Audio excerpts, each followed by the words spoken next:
the administration has acknowledged that Russia is developing an anti-satellite nuclear weapon. And that's really all that they have told us publicly since then.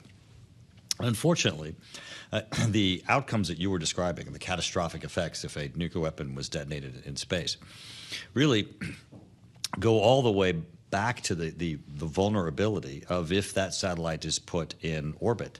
General Saltzman, the Chief of Staff for Space Force, has said that if this weapon is put in orbit, that would be day zero, because the very next day we would not be able to count on space. And really, space is so important for everything that we do. It would be destabilizing both for international security, but also all our economic systems, foundational, our communication systems. So the administration needs to step up the plate. I'm calling on them to, declassify the status of this threat, and then also take action to prevent it. They should impact the outcome and make certain this satellite does not get in space. So just on the classification question, obviously there's a ton of material that me as a civilian member of the public don't have access to. That information is classified, and I would assume a lot of it is classified for a reason. Is there not danger in making threats like this so visible to the public, potentially so panic? Well, it's not really a panic issue as much as it is instilling confidence that the administration's doing something. I mean, in this instance, Vladimir Putin thrives in secrecy, and also so does the administration's inaction. By the administration not acknowledging the threat, the administration is free to not make this on their to-do list or not to accomplish tasks that would protect us. In this instance, the fact that Russia is acknowledged by the administration as pursuing this is a threat that should be of a critical objective of this administration. So what is it that the administration can do to protect us? Is it making sure that Russia doesn't have access to certain technologies? How would you guarantee that happens? Is it a sanction question and an export control question? What exactly is the action required here in your mind? Well, I think this is sort of all of the above, but the real way to look at this is the Cuban Missile Crisis in space. Jim Himes, my ranking member on the Intelligence Committee, coined that, and it really is the case.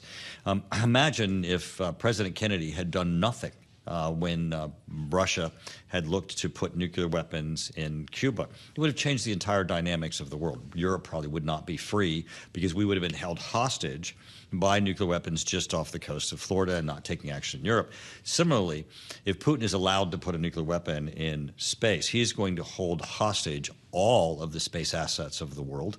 And certainly that would give him free rein to be able to reassemble the Soviet Union and threaten our critical allies. Could we do it first? Well, would that make a difference here in terms of deterrence? Well, the UN Space Treaty of 1967, we all agreed that we would not do this because we wanted to reach the promise of space as mankind. As you just described, you and I today wouldn't even be here in this studio doing this if it wasn't as a result of space. In our hospitals, in our economics, all of the things that we've accomplished in the space age would come to a halt, and we would have to look for alternative sources of being able to accomplish those things if there's a nuclear weapon in space. Even if it hasn't been detonated, its threat will require that we have alternative access, and it just doesn't exist right now.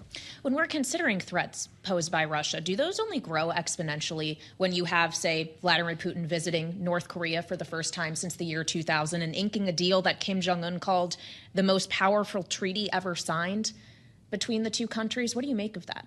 Well, and remember, North Korea is under sanctions by the United Nations as a result of what they have done in violating non-proliferation treaties, their nuclear weapons program. So Kim Jong-un gets great credibility by standing next to Vladimir Putin, who then embraces all of the action that he's doing in imprisoning his people. That, I think, is probably a greater benefit to him. I think a military alliance, economic alliance, they already have those. I don't think there's anything else that's wrapped into this, but the benefit to him around the world to stand next to Vladimir Putin is certainly a danger. Well, North Korea is under sanctions, as is Russia. Those were expanded last week at the G7, now including secondary sanctions. But Russia does have North Korea to turn to. They also have China to turn to in many instances. Can any of those sanction policies, the kind of international economic policies that have been put into place to try to restrain Russia as it engages in an ongoing war with Ukraine, can any of them really be effective so long as these other adversaries exist and are in Putin's corner? Well, certainly there are increased sanction regimes that can be put in place. And I think some of those need to be looked at with respect to this issue of this evolving threat of the development of an anti-satellite nuclear weapon.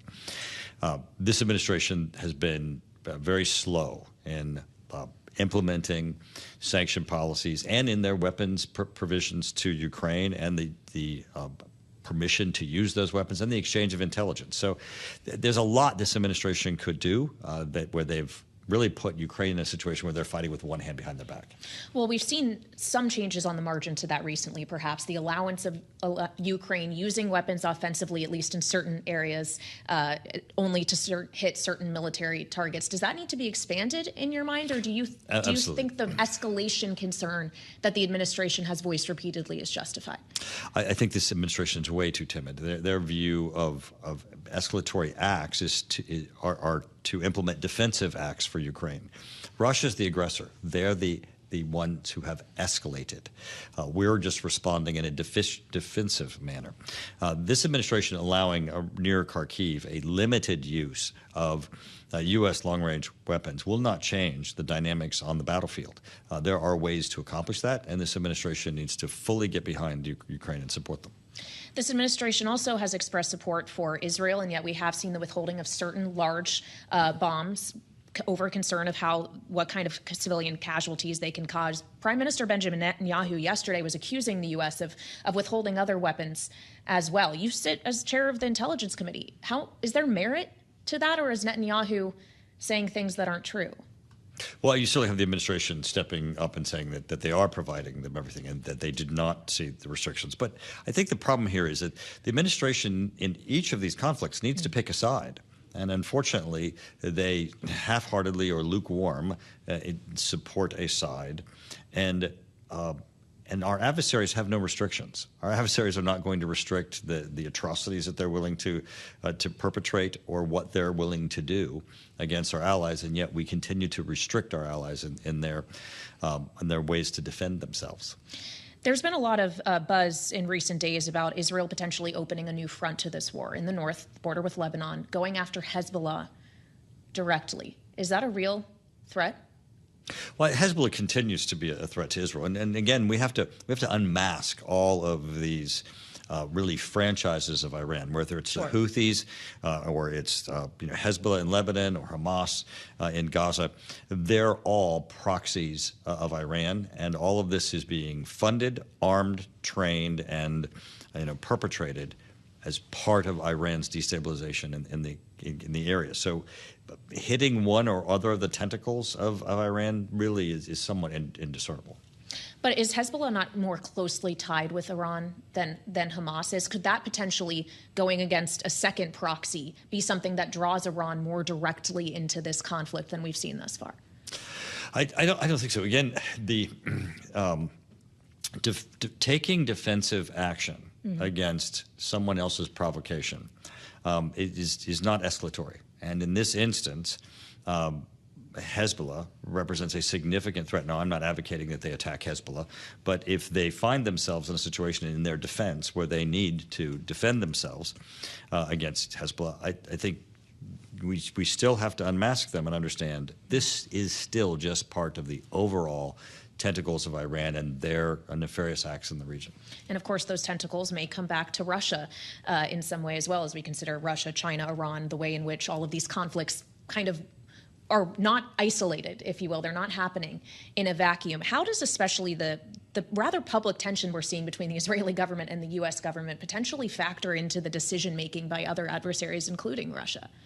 Well, I think this is just weakness on the part of the Biden administration, whether it be in Ukraine, whether it be the hasty withdrawal from Afghanistan, whether it's the talking one way and providing support to Israel the other way. These inconsistent signals embolden those who want to do our allies harm.